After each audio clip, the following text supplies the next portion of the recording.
Hello friends, welcome to the Siddharth classes. Today we'll continue the chapter 2nd from 10th History Nationalism in India. So, today we'll study the unit 3rd. So, now the how participants show the movement. ये आज का topic है. सो इस topic में आज हम पढ़ेंगे कि कैसे लोगों ने पार्टिसिपेट किया. So to know about these topics, first we'll study about the 5 points: rich peasants, poor peasants, industrialists, workers, and women's. So we'll continue one by one. Rich peasants, particularly rich peasant का क्या scenario था ना participations में, वो हम पढ़ेंगे पूरा. सो अगर रिच पीजेंट की बात की जाए तो वो थे the Patidar of Gujarat one and the second the Jat of Uttar Pradesh. They were the producers of the commercial crop. Basically they use to grow the commercial crop. मतलब दो तरीके की क्रॉप होती है ना, एक तो फूड ग्रेन जिनको हम डायरेक्ट जो कंज्यूम करते हैं जैसे wheat, rice, barley etcetera, and the commercial crop means जैसे कॉटन हो गया, टी हो गया, है ना, शुगर केन है. तो इस तरीके की जो चीज़ें होती हैं उनको हम सेल करके, है ना, कैश में कन्वर्ट कर लेते हैं. तो they were hard hit by the trade depreciations and the falling prices. मतलब इस दौरान क्या हो रहा था, अभी जब हमारा ये जो सिविल डिसोबीडियंस मूवमेंट शुरू हो रहा था, ये उसके आगे की स्टोरी है. तो उसमें क्या है कि कमर्शियल क्रॉप जो थी वो ये लोग प्रोड्यूस करते थे, और कमर्शियल क्रॉप्स के अंदर जो प्राइस फॉल हो गया था, ठीक है, depressions world wide. We have studied this topics that there were the first the topic was the world wide the economic depressions, है ना. तो ये भी एक रीज़न था. They were enable to pay the governments revenue demand. देखो अब क्या है, रिच पीजेंट्स का टॉपिक क्या है. रिच पीजेंट्स में हम पढ़ेंगे दो केस स्टडीज़, एक पटीधर ऑफ गुजरात एंड जाट्स. इसमें वो लोग कैश क्रॉप को प्रोड्यूस करते थे, और जो क्रॉप प्राइसेस थे वो डाउन हो गए थे. अब जब प्राइस डाउन में हो गया तो उनका जो कैश है वो भी आना कम हो गया, ठीक है. तो अब वो जो रिवेन्यू पे करना था उनको, तो they were not able to pay that much the amount which had been decided when they took the land on rent from the Britishers. तो ये चीज़ थी. Next, these peasants become the enthusiastic supports of the civil disobedience movement. तो मतलब जब इनको ये लगा कि हम रिवेन्यू को रिड्यूस करना चाहते हैं, और अभी जो गांधी जी ने जो सिविल डिसोबीडियंस मूवमेंट शुरू किया है, if we participate in this movement तो certainly there will be some good outcomes, है ना. तो हो सकता है हमारा रिवेन्यू भी रिड्यूस हो जाए.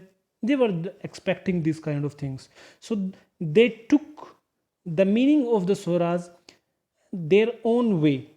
The Swaraj was a struggle against the high revenue. मतलब देखो, we have discussed this statement earlier when we start the chapter.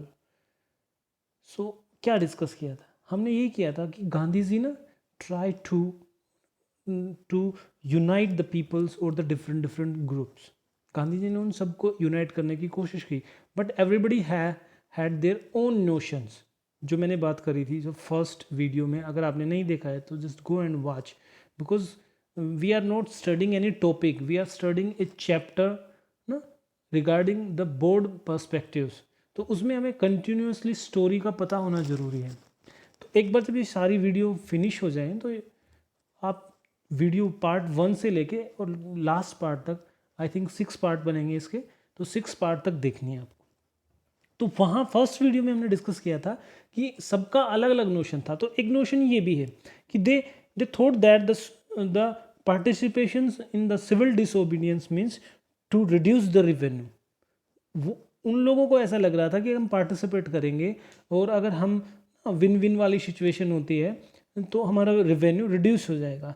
but they were deeply disappointed when the movement was called off in 1931 without the revenue rate being revised. अच्छा, ये बंद क्यों हुआ था? देखो वही कि प्रीवियस वीडियो को जाके देखो, गांधी जी देखो बहुत सारे जब गांधी जी ने ये जब मूवमेंट लॉन्च कर दिया गया था, ठीक है, तो बाद में 1 लाख लोगों को पकड़ लिया गया था, ये मैंने बताया था ना, फायर भी हुई थी वहाँ सब, तो अब्दुल गफ्फार खान को भी अरेस्ट कर लिया गया था। तो जब इतना सारा कुछ हो गया था तो गांधी जी ने ना एक इरविन पैक्ट साइन किया था, ठीक है, 5 मार्च। तो उसमें क्या था, जब गांधी जी ने पैक्ट साइन किया तो वो यही था कि वो राउंड टेबल कॉन्फ्रेंस को अटेंड करेंगे और लंदन जाएंगे। तो जब अब वो लंदन जाएंगे तो मूवमेंट को बंद करना पड़ेगा, तो ये मूवमेंट उस समय बंद किया गया। तो उनको लगा कि यार रिवेन्यू रिवाइज तो हुआ ही नहीं, because we were participating to reduce the revenue. Actually they were thinking this way, the Swaraj, they were thinking this way. So this was the main reasons. Then without revenue being revised, the movement was stopped. So when the Gandhiji came back, हमने last video में जो पढ़ा था कि when the Gandhiji came back and they show that Jawaharlal Nehru and Abdul Ghaffar Khan all are inside the jail and the Congress had been declared the illegal. तो ये सब हुआ तो Gandhi ji again started the civil disobedience movement like boycotting, है ना, picketed the liquor shops, continue agitations. But इसका कोई फ़ायदा नहीं हुआ, क्योंकि उस समय when the movement was restarted in the 1932, जब गांधी जी वापस आते हैं राउंड टेबल कॉन्फ्रेंस से, तो many of them refuse to participate. जो रिच पीजेंट्स है, this whole story is about the rich peasants. उन रिच पीजेंट्स ने पार्टिसिपेट करने से मना कर दिया, बिकॉज उनको लगा कि यार कहीं ना कहीं इस मूवमेंट में ना मतलब कुछ अलग ही हो रहा है। जिस तरीके से उन्होंने सोच के पार्टिसिपेट किया था, the things were not going according their way. So ये स्टोरी थी हमारी रिच पीजेंट्स की। Now will study about the poor peasants, मतलब how participant show this movement. This was the title कि कैसे कैसे लोगों ने भाग लिया। तो जो हमारे रिच पीजेंट्स हैं, we have studied about them, what they thought, who were those, what they thought, और है ना, on why they didn't show the interest when the movement started again. तो रिच पीजेंट्स का हमें समझ आ गया है। अभी हम पुअर पीजेंट्स के बारे में समझेंगे। तो the poor peasants were not just interested in the lowering of the revenue demand. वो कम नहीं करना चाहते थे रिवेन्यू को। As the depression continue and the cash crop comes down, the small tenants found it difficult to pay their rent. What does it means? Means there was a hierarchy system, means the government, ना, which was controlling the all area, all territories. फिर वो क्या करती थी कि बड़े बड़े land holders थे, जो लैंड लॉर्ड्स थे, उनको ज़मीनें दे देती थी। जैसे कोई एक बड़ा रोटी का पीस है, उसको 4 भागों में बांटो ना, इन फ्रैक्शंस करो, उसको 4 करो हिस्सों, 4 लोगों को दे दो। तो ऐसे ही उसको ऐसे बड़े बड़े ज़मींदारों को ज़मीन दे दी जाती थी, और फिर वो फर्दर आगे पास करते थे, छोटे छोटे ना जो पीजेंट्स होते थे उनको देते थे। तो ऐसे वो उनसे रेवेन्यू लेते थे, रेंट, और फिर आगे उसमें से कुछ बचा के ब्रिटिशर्स को दे देते थे। तो इस केस में, इस हायरार्कियल सिस्टम में क्या हो रहा है कि जो रिच पीजेंट्स थे, they were seeking to reduce the revenue. वो रेवेन्यू को कम करने के लिए कोई ऐसा अल्टरनेट ढूंढ रहे थे वो। लेकिन यहाँ जो पुअर पीजेंट्स थे, उनको कम नहीं करना था, दे वर अनेबल टू पे ही नहीं कर पा रहे थे, क्योंकि because of the crop failure and the prices were down. So they were running no rent campaign. मतलब वो चाह रहे थे कि इस दौरान उनसे कोई रेंट ना लिया जाए।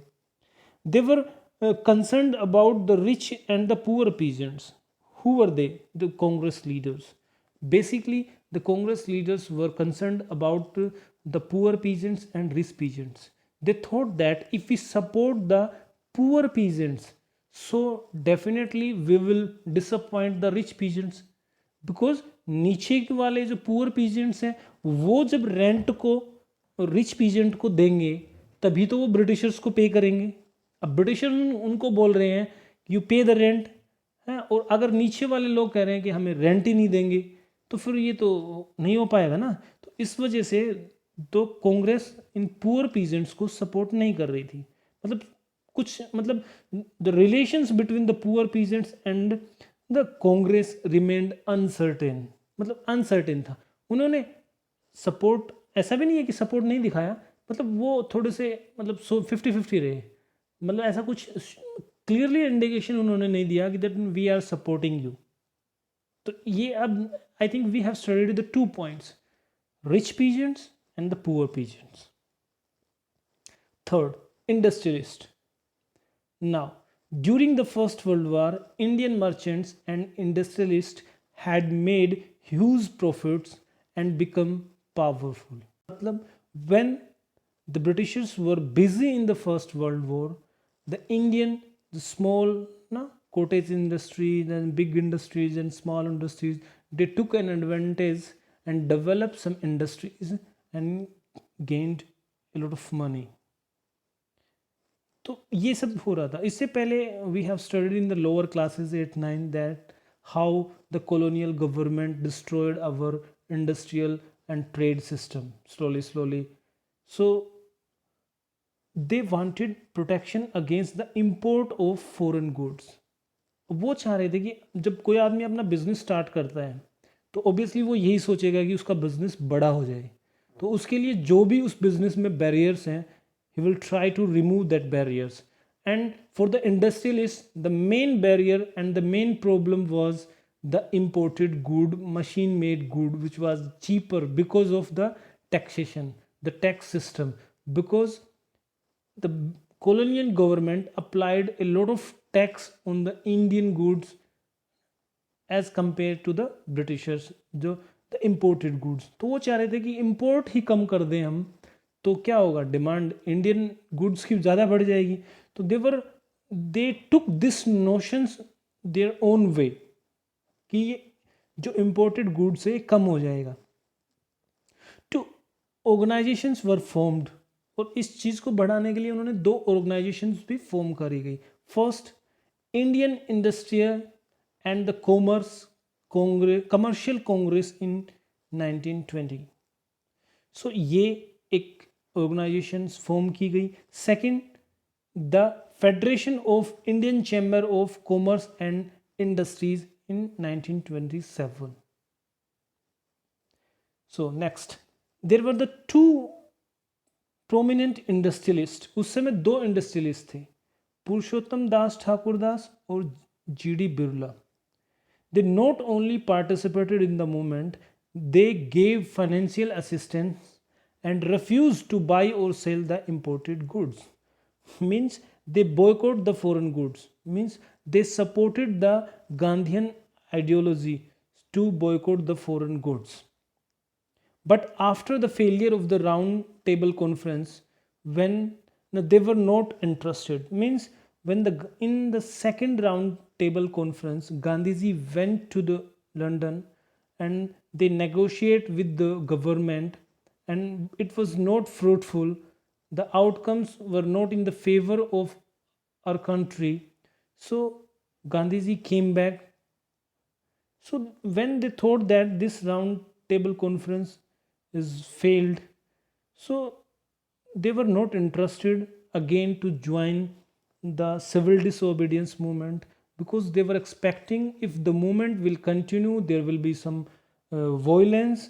If there would be some violence, their business, their trade would be disturbed. So I think you have understood about the rich peasants, poor peasants and industrialists. In industrialists we studied only the few points. First, what was the scenario, how they developed, what were the organizations, who were those industrialists, that's it. And now the workers, because of the closeness to the industrialists, the workers did not participate in the civil disobedience movement. जो कांग्रेस में क्या था, कांग्रेस में industrialist का थोड़ा सा influence था. We have studied in the ना previous topic, just last topic में हमने यही पढ़ा है इंडस्ट्रियलिस्ट। जब इंडस्ट्रियलिस्ट का इन्फ्लुएंस रहा तो ऑब्वियसली जो वर्कर क्लास है, वर्किंग क्लास थी, वो कांग्रेस से थोड़ी सी अनॉयड थी। वो उनको ये लग रहा था कि कांग्रेस उनका साथ नहीं दे रही है उनकी कंडीशंस को इम्प्रूव करने के लिए, वो तो उनका साथ दे रही है। तो इस वजह से भी थोड़ा सा वो इशू था, तो वो पार्टिसिपेट नहीं कर रहे थे। But the worker of the Nagpur and some regions participated, but mostly workers didn't participated, but कुछ नहीं किया था। Now we study who were these some regions workers. They adopted the Gandhian programmes, मतलब Gandhian programmes like the boycott of foreign goods. वो उनका participate करने का मतलब क्या था, वर्कर्स ने किस तरीके से पार्टिसिपेट किया। कुछ वर्कर्स ने डायरेक्टली पार्टिसिपेट किया, कुछ ने इनडायरेक्टली पार्टिसिपेट किया। डायरेक्टली पार्टिसिपेशन मीन्स वो क्या कर रहे हैं कि मूवमेंट्स में शामिल होते हैं, रैली में, स्ट्राइक्स में, इस तरीके से। और इनडायरेक्टली मतलब जैसे इन्होंने बोला कि they adopted the Gandhian programme like boycott of the foreign goods. They also continue their movement against the low wages and the poor working conditions. मतलब एक movement, the movement one which was run by the Gandhi ji for the Swaraj, and the another movement which was running by the workers for their to improve their own conditions like low wages, poor working conditions. So कुछ reasons थे कैसे, जैसे railway workers went on strike on 1930। कुछ railway के workers थे वो strike पे चले गए 1930 के पास, ठीक है। एंड डॉक वर्कर्स इन 1932, अब डॉक के वर्कर भी गए 1932 में। और इन 1930 thousands of the worker in छोटा नागपुर टीन माइंस वोर Gandhi caps and participated in protest rallies and the boycott campaign. मतलब ये वो रीजन थे जहाँ पर वर्कर्स ने भी सपोर्ट किया था। 30 के अंदर रेलवेज वर्कर, 32 में डॉक यार्ड्स, एंड 30 में ही जो छोटा नागपुर प्लेटू है, जो हमारा झारखंड, पश्चिमी बंगाल, बिहार वाला रीजन है, इसको छोटा नागपुर रीजन बोला जाता है। यहाँ पर जो वर्कर्स काम करते थे उन्होंने वो गांधी जी वाली कैप होती है ना, ऐसे लॉन्ग, ऐसे डायरेक्ट ऐसे पहनते हैं, वो वाली कैप पहनी थी। And now will study the last participant, the women. So women were participated in the large scale. Means not only the men participated, even women also participated in the movements and in a large scale. During Gandhiji's Salt March, thousands of women came out of their home to listen to him. मतलब जब गांधी जी ने salt march शुरू किया, ठीक है, साबरमती से, तो रास्ते में गांधी जी ने क्या हुआ था कि हमने देखा था कि जो 240 माइल्स की जो जर्नी थी उन्होंने कवर करी थी। उस जर्नी के दौरान बीच बीच में उन्होंने स्पीच भी दिया था, तो उनको सुनने के लिए बहुत सारी वीमेंस आती थी और उनकी आइडियोलॉजी को फॉलो करती थी। They participated in the protest marches, manufactured salt, picketed the foreign clothes and liquor shop. मतलब देखो उन्होंने पार्टिसिपेट किया, मतलब रैलियों में भी भाग लिया और उन्होंने नमक भी बनाया ना, गांधी जी के कहने से कि भाई we are going to break the salt law. तो so the picketed foreign clothes and the liquor shop. Picket का मतलब होता है कि कहीं बैठ के धरना देना, उनको प्रोटेस्ट करना, अपोज करना। और कुछ तो for the nation, for the swaraj, for the movement, they went in jail also, वो जेल में भी गई। These women were from the high caste families in rural areas. They came from the rich peasants household. वो कह रहे हैं कि देखो जिन वुमेन्स ने पार्टिसिपेट किया, बेसिकली अगर शहर की बात की जाए तो they were from the high caste families, and अगर कंट्री साइड की बात करें तो from the rich peasants households, मतलब रईस घरानों के की जो वीमेंस थी उन्होंने पार्टिसिपेट किया था। अब होता क्या है कि द पब्लिक रोल मतलब उनका घर से बाहर आना, to participate in the strikes, rallies, to manufacture the salt, है ना, and to went into the jail. So ये सब प्रोसेस क्या होता है, पब्लिक वर्क होता है. तो public role did not necessarily means the radical change in the way of position of women was visualized. वो कह रहा है कि हमारी सोसाइटी के अंदर जो विमेंस की एक ट्रेडिशनल इमेज बना रखी है उसमें कोई खास सुधार नहीं हुआ कि ये बाहर आ गई हैं तो just the people started thinking about the liberations and the emancipations of the women's. The situation was not like that. It was just the Gandhiji himself, the Gandhiji was convinced that it was the duty of the women to look after home and health, be good mothers and good wife. देखो गांधी जी ने भी बोला कि ठीक है अपने घर जाओ, सेवा करो, है ना, अच्छी माँ बनो, अच्छी वाइफ बनो, ठीक है, and to serve the country is your moral duty. ये तो मॉरल ड्यूटी है, बाकी आपको वही करना है. इट मीन्स कि कोई खास बदलाव नहीं आया था लोगों की सोच में, ठीक है. The Congress was reluctant to allow women to hold any positions. और ये देखा भी गया है because for a long times the Congress was really reluctant का मतलब थोड़ी सी हेजिटेट थी. वो जल्दी से वीमेंस को कोई अच्छी बड़ी पोजीशंस नहीं देना चाहते थे. They were not interested to give the bigger positions and powers to the women. The limits of civil disobedience. देखो वो बात की हमने किसकी, who participated in the civil disobedient movement. So the first participant was the rich peasant, second was the poor peasant, third was the workers, fourth was the participants and एक हमने छोड़ दिया वो इंडस्ट्रियलिस्ट. ठीक है, तो अब बात करते हैं कुछ लिमिटेशंस भी रही. There were the few peoples who did not participated in the movement. In thems the first one was the Dalit community, and second the Muslim. So let's study these limitations of the civil disobedience. Limitations means अगर हम एक first movement में सब भी पूरा country अगर एक हो जाता, it was really difficult for the colonial government to rule on us.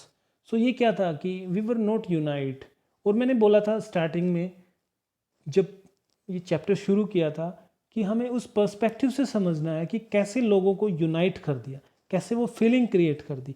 तो वो बात यहीं पे है कि यहाँ हम यूनाइट नहीं हुए, कुछ लिमिटेशंस भी रही, मतलब कुछ लोगों ने पार्टिसिपेट नहीं किया. तो one such group was the Nations untouchable. Untouchable मतलब थोड़ा सा उनको ऐसा समझा जाता था कि इनको थोड़ा सा सेपरेट रखो भाई सोसाइटी से. तो they called themselves दलित और oppressed around the 1930s. और इन लोगों ने अपने आप को ये लोग दलित कहते थे 1930s के आसपास. The fear of offending the Sanatanis. अच्छा, why the Congress were not allowing to participate in the movement about the Dalits? Why they were not allowing the Dalits to participate in the movement? Just because of the सनातनीज. मतलब कुछ जो Orthodox type की विचारधारा थी, वो जैसे जो पुराना ख्यालात के लोग थे वो ये मानते थे कि अनटचेबल पीपल हैं तो इनको हम शामिल नहीं कर सकते हैं. Just this was the just a thing. Next the Gandhi ji raised voice for them. मतलब for this particular community Gandhi ji ने बहुत काम किया.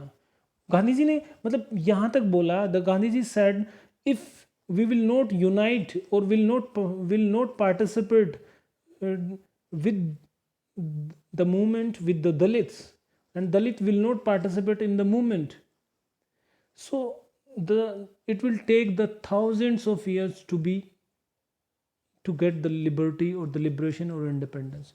हमें कई साल लग जाएंगे. इवन हमें मतलब गांधी जी ने ये बताया, इसे थोड़ा सा एम्फेसाइज. इसका मतलब क्या था? इसका मतलब यही था कि जब तक हम यूनाइट नहीं होंगे, हर कम्युनिटी पार्टिसिपेट नहीं करेगी मूवमेंट में, तो तब तक जो हमारी इंडिपेंडेंस है वो थोड़ी सी हमसे दूर रहेगी. It will take time. So ये हमने समझ लिया. अब गांधी जी ने इनके लिए और क्या किया? गांधी जी हिमसेल्फ, जैसे एक पर्टिकुलर केस स्टडी करते हैं, एक कास्ट जो हमारी एनसीईआरटी में बताई गई है, भंगी. तो उन भंगी के का क्या काम था कि they use to do the toilet cleaner. So the Gandhi ji himself the clean the toilets and the the broom with the swept the ground, ये सब गांधी जी खुद करते हैं सो दैट लोगों के मन में थोड़ी सी सिंपैथी आए and they start thinking about the this Dalit communities that थोड़ा सा ह्यूमैनिटी क्रिएट करने की कोशिश की गई थी गांधी जी के द्वारा। तो इस तरीके से गांधी जी ने इनको भी मतलब मूवमेंट का पार्ट बनाने के लिए अपनी तरफ से the Gandhi ji try hard this. अच्छा, एक रीजन था actually the B R Ambedkar who organise the Dalit into the depressed classes associations in 1913। देखो ये हमें पता होना चाहिए, कई बार एक नंबर में क्वेश्चन पूछ लेता है कि depressed classes association who organise this. तो so doctor B R Ambedkar, he was the eminent personality, no doubt. So, and the next, the clash with Mahatma Gandhi at the second round table conference by the demanding the separate electorate for Dalits. Actually, the Dr. Bhimrao Ambedkar was also participating in the second round table conference. There, he demanded for the separate electorate. So, and the Britishers thought that they had the policy to divide and rule, so they agreed on this policy. So but the Gandhiji began fast unto the death. Gandhi ji ने मतलब भूख हड़ताल शुरू कर दी just because to finish this idea for separate electorate.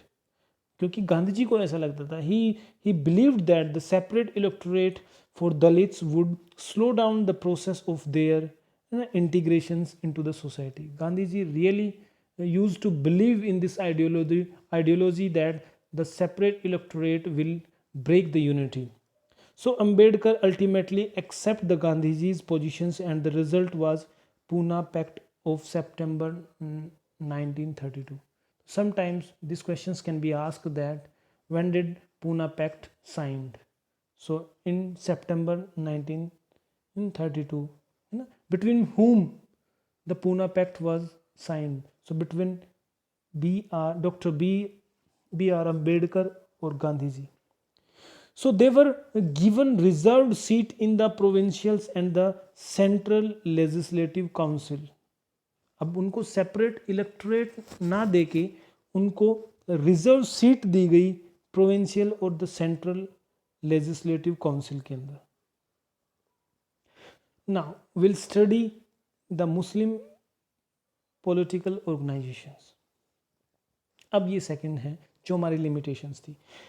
They felt the alienated from the Congress. उनको कांग्रेस में थोड़ा सा ऐसा अलग थलग सा महसूस होता था. Means they used to think that they are not the part of the Congress.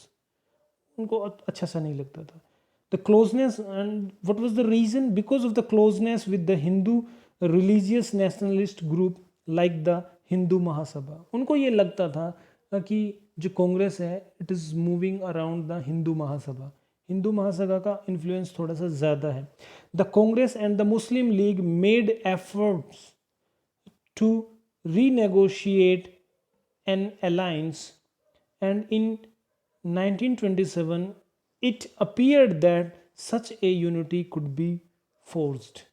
मतलब 1927 के दौरान मतलब the both parties, the Congress and the Muslim Leagues, दोनों ने कुछ ऐसे सर्कमस्टांसेस क्रिएट करने की कोशिश की कि दोनों एक हो जाएं, और कुछ हद तक they were succeeded, बट थोड़ा सा कुछ ऐसा हो नहीं पाया. कुछ रीजंस और भी हैं. देखो, Mohammed Ali Jinnah, one of the leaders of the Muslim League, was willing to give up the demands of separate electorate if the Muslim were assured reserved seat in the Central Assembly and representations in the proportion of the population in the Muslim dominated provinces Bengal and Punjab. अब देखो इसका मतलब समझो. देखो जैसे हमारे गांधी जी हैं, ऐसे ही मुस्लिम लीग के एक फेमस लीडर थे मोहम्मद अली जिन्ना. उन्होंने कहा कि हम सेपरेट इलेक्टोरेट की जो डिमांड है उसको कैंसिल कर सकते हैं कि जिस एरिया के अंदर स्पेशली मुस्लिम एरिया बंगाल और जो पंजाब वाला रीजन है इसमें मुस्लिम कम्युनिटी थोड़ी सी ज़्यादा थी, the number of the Muslims were living है ना are the more comparatively to Hindu. तो इन एरिया में वो चाहते थे कि उनकी जो पॉपुलेशन है उसके अकॉर्डिंग सीटें रिजर्व करके उन्हें दी जाएं। अगर ऐसा दे देंगे तो सेपरेट इलेक्टोरेट की जो डिमांड्स है वो नहीं रखेंगे। ठीक है, अभी तक सब कुछ चल रहा था, नेगोशिएशन हो रही थी, बातचीत चल रही थी। All hope of resolving the issue at the all parties conference in 1928 disappeared when M.R. Jayakar of the Hindu Mahasabha strongly opposed the efforts at compromises। इस दौरान क्या हुआ था, सब पार्टियों ने मिलकर कॉन्फ्रेंस करी थी ताकि एक यूनिटी क्रिएट हो सके, सो दैट है ना। बट जो हमारे लीडर्स थे उस समय के M.R. जयाकर, उन्होंने साफ मना कर दिया कि हम कोई कॉम्प्रोमाइज़ नहीं करेंगे। ठीक है, एक तो ये रीज़न रहा। दूसरा, कुछ जो मुस्लिम कम्युनिटीज़ के लीडर्स थे, इंटेलेक्चुअल्स थे, they express their concern about the status of Muslims as a minority within India. उनका ये मानना था कि इंडिया में मुस्लिम माइनॉरिटी है। माइनॉरिटी का simply means they are few in the number if we compare with the Hindu. उनको ये लगता था, और इसका वो रिजल्ट किस तरीके से सोचते थे, they feared that the culture and the identity of the minority would be submerged under the dominations of Hindu majority. और उनको ये लगता था कि इतने बड़ी संख्या में उनके लोग और उनका कल्चर थोड़ा सा खो जाएगा। ठीक है, तो ये हमने पढ़ा आज, how the participant show the civil disobedience movement. किस किस ने पार्टिसिपेट किया और what were the limitations. So अगर इस चैप्टर में कुछ समझने में थोड़ी बहुत आपको प्रॉब्लम होती है तो the best way to see the video multiple times or the couple of times so that you can understand the whole story। जो भी ये वीडियोस बनाई हैं ये बहुत ही सिंपल वे में है एंड शॉर्ट लैंग्वेज में।